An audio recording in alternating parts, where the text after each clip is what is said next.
welcome to this week's FootBOO Lads Have a Chat. Joining with me this week is Ali Cham and Onka Gill. Yep, thank you. Should we get started into this straight away? Let's go. Right. This week has seen Chelsea take a 7-point or 10-point lead in the title race with a game in hand on second place Arsenal. They beat Manchester United 1-0 at the weekend thanks to Eden Hazard and his lovely finish at the box. Discuss. Where does this leave both teams in terms of Premier League? Oh, If Uncle wanted to say something here.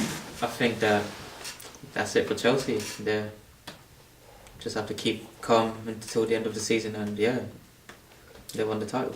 I think, to be honest, I thought Man United would have won, like with the possession stats and everything. I think they had 70% possession. I think it was 70 to 30 possession. Yeah, To be and fair, they managed to give it away. even though it was 70-30, I think the tactics Mourinho played was a masterclass. Yeah. Go on. How is it a Explain yourself. masterclass? Well, that was a Mourinho type game. He played 11 people behind, which didn't allow Manu to attack, and So the park the bus Yeah. situation that everyone basically parked the bus situation. He But didn't just park the bus, he parked London Transport. Yeah. No one But could get to in, be man. fair, apart from the Rooney chance and Falcao in the post, United didn't create that many chances because of the formation, and Chelsea done United on the counter attack. What do you reckon? I mean, Do you like, agree with what Onka's saying? yeah. I mean, I don't like it myself. Like, it seems a bit pay, like just sticking back all the time. But if it works, it works. Like, well done. He is right. He's a masterclass. Yeah. He's There's no doubt in that. It's a Mourinho Yeah. performance. He's won 2 Champions Leagues doing this. You know, he's parked the bus at Inter, Chelsea. He played good football at Porto, and he tried to play it at Real Madrid, which it wasn't the Madrid way. Yeah. So, in terms of them teams and looking at this Chelsea team now, they're 10 points clear of second place. Is this the best Mourinho team he's had? Probably not. It's one of the best for Yeah, sure. it's one of the best, but not close as the team he had in 05. Yeah, with Drogba, and that was an amazing Drogba, team. Robin, Makelele. Yeah. But you look at this Chelsea team, you compare it to them, it's the closest. It is close. I think yes. this is the closest Chelsea are going to get to having that team. having that team. Because you've got that Matic in the Makelele role, Yeah. you've got Costa, and you've still got Drogba in that team. So Hazard is like the Robin. Hazard, Fabregas. Yeah. Oscar looks set to be leaving in the summer.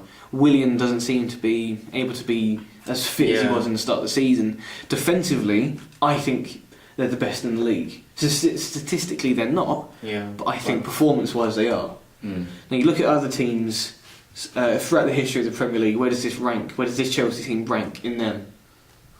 Quite high. I think the Arsenal 11, like that defence was amazing. Like when they were the Invincibles. Yeah, the The Invincibles. Invincibles, yeah. That was probably one of the best defences in the Premier League. But Probably when United won the Premier League three years in a row, that was a good defence with Ferdinand and Vidic. yeah, that was very solid. Moving on from Chelsea, Louis van Gaal gave an interview at the end of the game. He seemed very confused to even be at the stadium, and he just confused with the English language as a whole.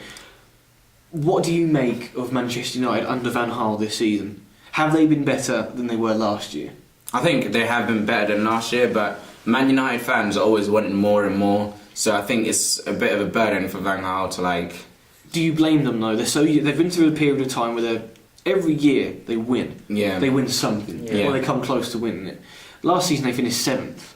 Yeah. That's Tottenham level. But like, look at where they are this season. So you can't really blame Van Gaal. At least the team's gotten better. I've no doubt it's got better. But what do you make? What do you make? United should have. Well, United finishing in the top 4 this season is a huge achievement. Like, no, they might fall short in winning the league this season, but they can take a lot of positives out of that Chelsea game because as they dominate 70% of possession.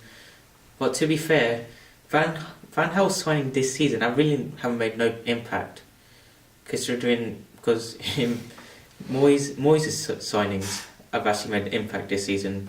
Herrera was this season, wasn't it? Yeah. So Fellaini and Mata, they definitely have made a big impact in United's current form. Yeah. I think he should have bought more defenders. I think that would have really strengthened that team out. I think he should have looked at the situation they had at the team. Yeah. I think at the time he had to play McNair and Blackett as central defence. whether or not that happened before he came in, because I know he didn't really have a pre-season because of Netherlands and the World Cup. Yeah.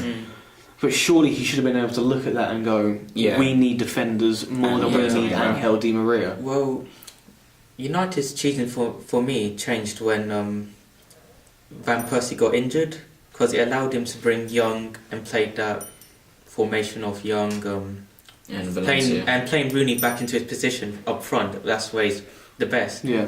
And it's got him scoring goals, and Yeah, I reckon they should, in my opinion, sell Van Persie, because I think he hasn't done well. it's really, really obvious that they need defenders, because look at the people that are playing in like fullbacks. They're playing Young and Valencia, who are meant to be wingers. But they're not doing a bad job. No, I mean, they started the season at 3-5-2 or 3-4-3, and it just didn't work. It was too much for these young Manchester United defenders to handle.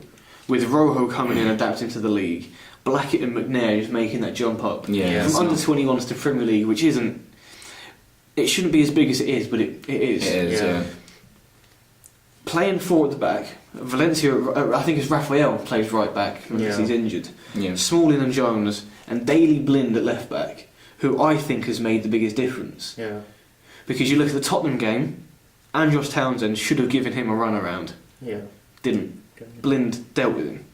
Liverpool away, Sterling should have given him the run around. Markovic, Coutinho should have all have gone with that left hand side, but they didn't, and he proved to be very key in that game. If you were Manchester United manager, who do you sign and who do you get rid of? Because we spoke about Chelsea earlier, and the team is more or less impeccable. You look at that team, it's very much backup. Backup would be where you sign. You don't change the first team. I think they already have a massive depth in their squad. They've got really good backup. I mean, Remy. Exactly. The strikers are Costa, Remy, and Drogba. Yeah. Manchester United, Rooney gets played in central midfield. Yeah. Falcao couldn't hit a barn door even if it was wide open. Yeah. And Van Persie, who's injured. He's injured. Where do you sign players? Who are they? And who do you get rid of? Well, I'm guessing Falcao's going to leave United after the summer.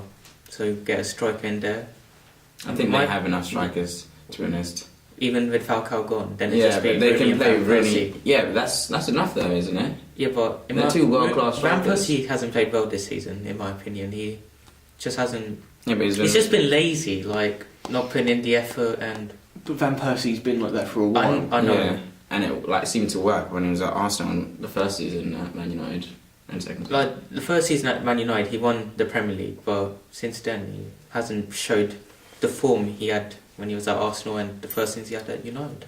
So Max Hummels has been linked with United to take him. Yeah. I think that would be a perfect signing for them. That really strengthen their defence. Would be a good signing, but can they get him? That's a problem. All depends on where Jurgen Klopp goes, which we'll get onto in a bit. Another thing I want to bring up on the FA Cup was this weekend. Who is the genius that scheduled Chelsea, Manchester United and Arsenal Reading at the exact same time? Who sat there and thought, that'd be a good idea? I don't know, but a lot of people wanted to watch both the matches and... Yeah.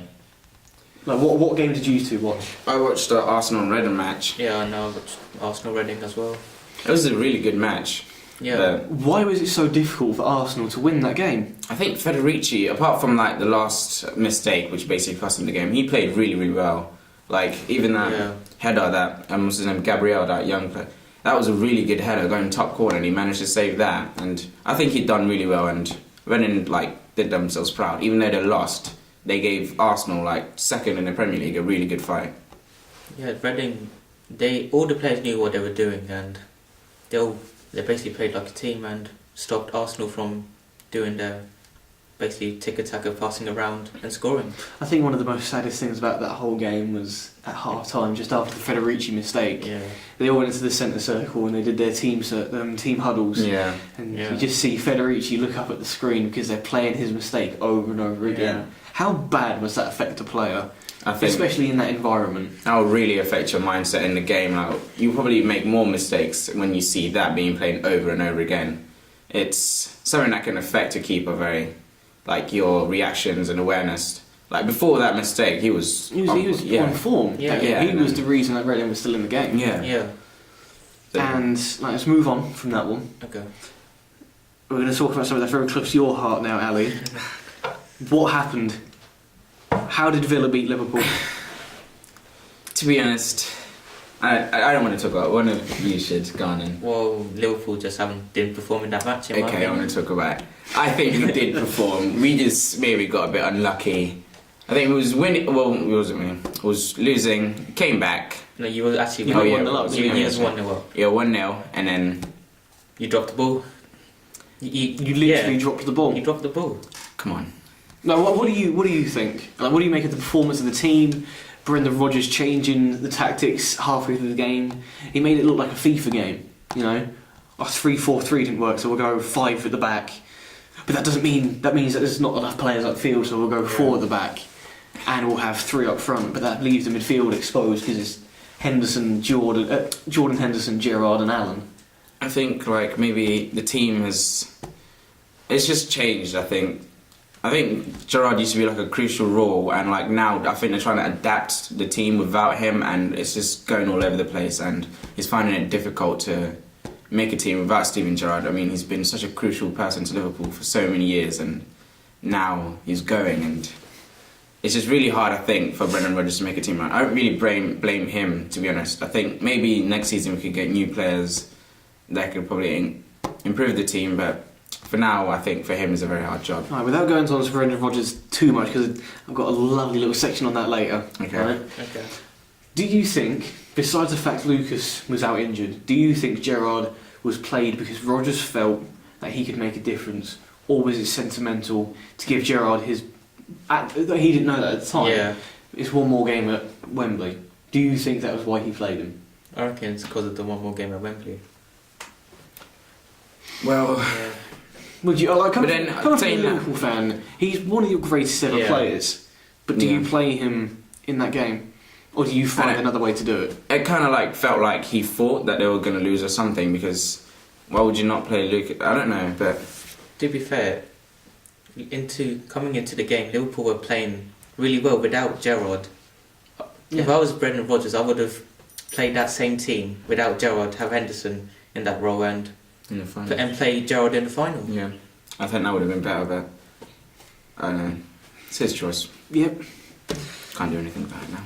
Champions League this week. Real Madrid Yeah. sneaked through because the little P got on the end of that Yeah. strike. Bayern Munich demolished Porto. Yeah. Yeah. Barcelona made easy work of PSG, and Juventus are through after a very hard and very tactical game of football. Yeah. Who do you think will win, and what did you make of this week's games? I think Real Madrid. I'll set Real Madrid. I think after they went to Atletico Madrid, and they managed. I think last week we was talking about how it's going to be hard for them to try and get a win out of that, and they proved us wrong. I think they're a very strong team, and I think they'll win it. Well, I'm still going with my choice. I reckon Barcelona will win the Champions League. And yeah, Barcelona impressed me because the match against PSG, PSG didn't even try to do a fight back. They It's just an easy win. It's just an easy victory. Yeah, I'm going to throw my choice into the hat here. I reckon Juventus will win. Yeah, you said that. Yeah, you last year. said that last. I stuck by it. You know, they won the 1-0 last week and they played very well last night. I had to write a column for it for a website called Viva Football Calcio. Cheap plug there. You know, go to it, visit it, enjoy it. But I put on there, I expected it to be a very tactical game of football. Mm. Yeah. I didn't expect it to be end to end, you know, like you would see with Barcelona and Yeah, Real Madrid, yeah. where it's tackles flying in. Yeah. Because it's a derby, I expected very methodical thinking. Yeah. You got that, and it was incredibly well disciplined. I think the Juventus performance was summed up by Giorgio Chiellini, who, after about 2 minutes, was booked for basically grabbing the ball. Yeah. He went 90 minutes without putting a single foot wrong. Mm. Barcelona were Yeah, very yeah. well Yeah. in attack, similarly to Real Madrid. I just think, beat that Juventus defence, you win this tournament. Yeah. But it's going to be a very hard job. I mean, could It's gonna be hard for Juventus next because they will play an attacking team of Bayern Munich, Real Madrid, and Barcelona. it's all about whether I believe Yeah. anyway. all 4 teams are very capable of beating each other. It's just who turns up on the night. Yeah, that's true. Could Real Madrid be the first team to win the Champions League back to back? Yeah. Could Pep Guardiola win the Champions League with the second team? You know, there's so much going on with it. I think this is the best Champions League that we've had in a long, long time without English teams. Yeah, without English teams. Does this show England are lacking behind, or the other teams are just miles ahead of everybody else? I think, that's the thing. Like, other leagues have like teams that are just better than most of the other players. While the English league, there's so many teams like title contending. Like, a lot of teams will concentrate in the English. Will concentrate on winning the Premier League, which would kind of put them off, I think, with the Champions League. But I think other leagues do have very, very strong teams. Like, the best of their teams will be very, very, really good. But when it comes down to like the other teams, maybe not so much. Yeah, I reckon. Yeah, England is falling behind because is it quarter-finals that all English teams got knocked out? I think it was the first time since 1992 that was not an English team in the Champions League quarter-finals. Yeah. Since 1992. And Man City, they're just not doing it. Arsenal just. Was it a one-off? I mean, Liverpool didn't get out of the group. Yeah. And it was a very difficult group because they had Yeah. Real Madrid, Basel, and I think it was Ludogorets in there. Yeah. You know? Whether or not they should have got through is a different matter. Okay. City got through. They played Barcelona. Yeah. Very difficult to beat them, as is proven. Yeah. Chelsea should have beaten. They should have got beaten through against PSG. PSG. Yeah. Arsenal should have beaten Monaco. Yeah.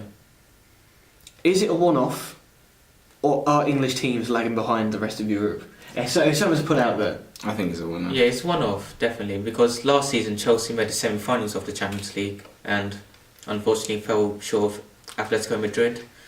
And it is a one-off because if you see the second leg, Arsenal versus Monaco, Arsenal dominated. Yeah. And that was an away game, and Arsenal, for me, were really unlucky in that game to fall short, considering they scored 2 goals, just couldn't get that last goal in. Now, speaking of English teams in Europe, Liverpool this season, it was in the Champions League yet again. You know, at the start of the season, everyone was optimistic. We get some of them old Anfield nights with Real Madrid turning up, and then they finish third. They go into the Europa League. Same with Tottenham and Everton. It's not all bad. You know, this is in Europe. They fall at the same stage as the other teams. Tottenham lose to Fiorentina. Everton lose to Dynamo Kiev. Liverpool lose on penalties to Besiktas. Has Liverpool made any progress under Brendan Rodgers? I think last year we did, but then this year we fell short. Like, we came second last year in the Premier League, but I think, I don't know, it's just... For me, Brendan Rodgers' signings for this season haven't shown. They haven't made any impact at all, because... Especially Balotelli, I think. Ricky Lambert, he's been definitely a miss, because he hasn't shown any faith into playing him when... who's up front now? Is it... Sturridge. Sturridge. Yeah. But I don't understand that. Yeah. Especially the Balotelli and Lambert signings. They're not players that play the Rodgers style. So it makes you wonder why sign them. Lallana, he's been injured. Lallana's been on and off. On and off. You know. Dejan Lovren, I think. Definitely a miss. Well, he just hasn't... I think he's a good player. He's a good player, but his confidence is gone. Yeah. And I don't know why that is. Maybe Is Brendan Rodgers saying something to him that are just shooting the confidence in them? Or it could be the big occasion, playing for a big team like Liverpool. Like, he might not have that much pressure when he was back at Southampton. Yeah. Emre Can, he's showed a glimpse of being a very good player in the future, but still hasn't produced consistent performances. I think right now we're playing him in the wrong position, because we play him mostly at centre back, don't we? Is he the answer to the Gerrard situation? Well, not now, but because he's quite young. Not right now, but if you develop him into that role, well, why can't him, Allen, and Henderson be that midfield three? It can be. They seem very mediocre to be like the Liverpool Steven Gerrard worthy, if you get what I mean. Not Steven Gerrard. I expect 3-4 Liverpool players to go out this summer transfer window, but I can't see them getting any players in considering they're not in the Champions League. Well, the season ain't over yet, though. Yeah, Anything can happen. But I don't think City can mess up again. That just cannot happen. I have faith in Liverpool going. Right. Getting a Champions League spot. Liverpool don't get. Let's put this scenario out there. Liverpool don't get Champions League. That's £218 million spent by Brendan Rodgers. Nothing. Luis Suarez, the best Liverpool player since Steven Gerrard, sold. Klopp's in the market. Big club like Liverpool, big history. Similar to what happened for Dortmund. It's a giant that's waiting to be woken up. Yeah. If Klopp wants to go to Liverpool, do you say no or do you replace him? Or do you replace Rodgers with Jurgen Klopp? I don't know. Because anything can happen. Rodgers it doesn't seem to be working out. Yeah, I mean, like, personally, I like him as a manager. Like, he's switched up how Liverpool play and everything, but Jurgen Klopp is a very, very good manager. And he could change Liverpool into a Liverpool we were, like, in the 70s. But even that far, even under like Dalglish. I think he probably could. He's a very, very good manager. But not with the current players in mind. No, but then saying that, they could all improve, but he could probably bring in players that could make that team into something like that. Not even that. I believe that people like Lazar Markovic, he isn't brilliant, he isn't amazing, but he's good enough. You know, and I think with a certain formation and certain style of play, it could easily be their Blaszczykowski, if you know what I mean. Yeah. Anything else you want to add on to that, into the Liverpool Brendan Rodgers situation? Is there any pressure on Rodgers? Oh, definitely there is. Rodgers just has to make sure now, up till end of the season, that Liverpool produce strong performances and win all the games, because they still have a chance to get that Champions League spot if City do mess up. Yeah. Alan, anything you want to add to that? I hope that Liverpool get the Champions League spot, but I want Brendan Rodgers to stay, but then I want Jurgen Klopp, if you get what I mean. Yeah. You wouldn't say no? Yeah, I wouldn't say no. Another thing I want to touch upon, I think we mentioned it briefly last week with Raheem Sterling. Jordan Henderson today has been awarded £100,000 a week in a new 5-year deal. Why isn't Sterling getting that? No, he has been offered that, hasn't he? No, what? Yeah, but wasn't it on the BBC interview that he said he turned down the £100,000 offer? He could have, but why is Jordan Henderson... Yeah. In Liverpool's eyes, why is Jordan Henderson worthy of triple figures where Raheem Sterling isn't? Because I think he's more of a... Because he's an assistant captain right now and he's set to be the captain next year, but... I think Rodgers sees him as a big player for the future, and they want... I think he's probably tried to build a team around Henderson, could be. He hasn't... I reckon he's played really well for Liverpool this season, and he's probably deserved the contract that he's got. But saying that, I think Sterling's deserved it as well, but he rejected it. Yeah, he rejected it, that's the problem. Does it come across that Henderson's very much, yes boss, I'll do this for you boss, whereas Sterling is willing to question what's going on at Liverpool? Yeah, I think that's what it is. Yeah. Maybe he isn't. Yeah. He isn't good enough to play for a big team, but he's big enough to question what's happening. Yeah, that's probably it. Yeah. Raheem Sterling, despite his off-field problems with the money and everything that's gone on, he's nominated for Young Player of the Year, as is the greatest footballer that has ever lived, Harry Kane. Who do you think will win? Who would you pick as Young Player of the Year? From a Liverpool fan, I think Harry Kane. He deserves it. Especially when you got I think it's Thibaut Courtois, Eden Hazard, Harry Kane, Raheem Sterling, De Gea, I'm thinking, and Coutinho. Isn't he for Is this young or... Yeah, Coutinho's for the just Player of the Year. There you go. I'm not... For young, I'd give it to Harry Kane, definitely. Damn right you would. Why though? Apart from the fact he is the best English talent. Wasn't he the only one apart from Ronaldo to get Player of the Month consecutively? Not just that, is he second top goal scorer joint with Diego Costa? Aguero. And Yeah, that just proves it. He should win Player of the Year. Like, It's definitely under, I think. this is good for England perspective, considering that they haven't had strikers that haven't performed in tournaments, and Harry Kane could be one for the future. Yeah. Bearing the whole young player in mind, Eden Hazard's 24 years old. Yeah. Is that young player? No, I don't think. I think he should young contend young for Player of players the should Year. be up to 23 and then PFA. Because I don't think if you're up for the main award, I don't think you should be up for the young player. Yeah, because didn't happen like 3 years ago that Bale won young Bale won and both. yeah, Bale won both. Yeah. Which, in my opinion, was unfair. That shouldn't happen. Yeah, it's kind of if you're good enough to win Player of the Year, You shouldn't be Yeah, young. you're going to win Yeah. young player in theory. Yeah, You should just be contending for one, not both. Yeah, I think they should lower the age gap down. yeah, definitely. So people like he hasn't exactly been brilliant this season, but Paddy McNair or Tyler Blackett, someone like that has played Or Klein. a good Yeah. amount of games, and he's young. To be You know? fair, I feel sorry that John Terry hasn't made PFA Player of the Year, because I reckon really well this He's season. arguably been the best Yeah, defender Best in the defender, league. exactly. Now you go on to Player of the Year. But I don't think he's good enough to be Player of the Year, John Terry.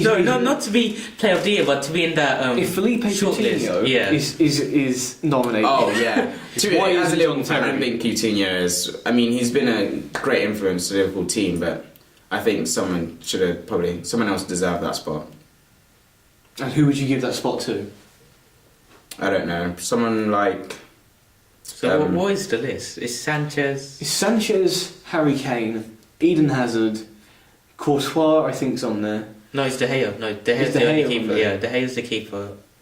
And Can someone find the Coutinho. logic in the fact that David De Gea is on the player, yet Thibaut Courtois has kept the second amount of clean sheets in the league, and he's only a young player. You know, can someone explain that to Well, me? De Gea's probably kept United.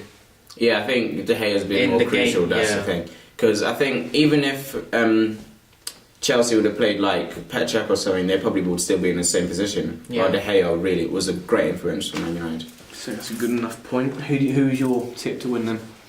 To win young player and player? Young Harry Kane and player Eden Hazard. For me, I want to say Costa. Like for his start of the season, he was Oh amazing. wow, I forgot about Costa. There you go. But yeah, I'll go with Costa probably. Or actually, Costa or Sanchez, one of those two. Fair enough. Personally, I think Eden Hazard, if he's good enough to win Player of the Year, he's good enough to win Young Player. Yeah. But I think what will happen is Hazard will win the main prize and Harry Kane will win Young Player. Yeah. Now another thing that I haven't seen a shortlist or anything like that is Team of the Year. Mm. What I want you to do, what would be your individual Premier League teams of the year? From goal play 4-4-2, who would you have? Do you want to go first or? You go first. Okay. I have De Gea in goal. Absoluqueta. Cahill, Terry, and Ivanovic. So basically The Chelsea. Chelsea. So Alright, Chelsea's cool. defence. Then so it's 4-4-2. Yeah. Then I'll have Sanchez.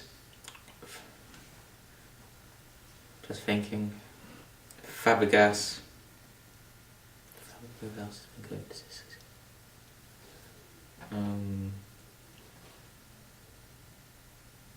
Yeah, Matic and Hazard.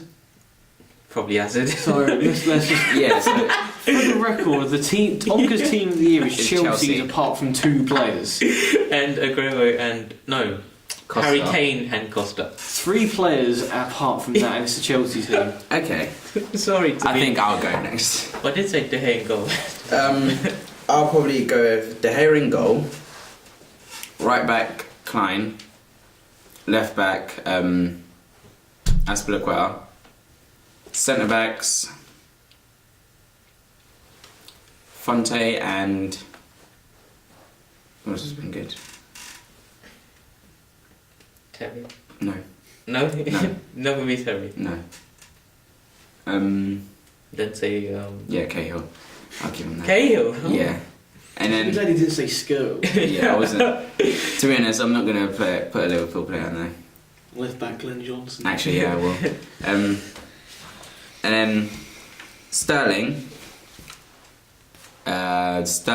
Sanchez, Fabregas, and Hazard. no, it's been No? no. Oh, okay. I don't want him. I think he's doing his proof point. Yeah, she's a proof point that Chelsea don't need to be there. I've counted one Chelsea player, but that's because no one else is good enough. Yeah. I'm probably going to have Costa up front with... 2 Chelsea players. Yeah. With who? Costa with... Who else has been great this season? No, we can think of Aguero or Kane. Yeah, Costa and Kane. And midfield, the other midfielder, last midfielder, my last player. You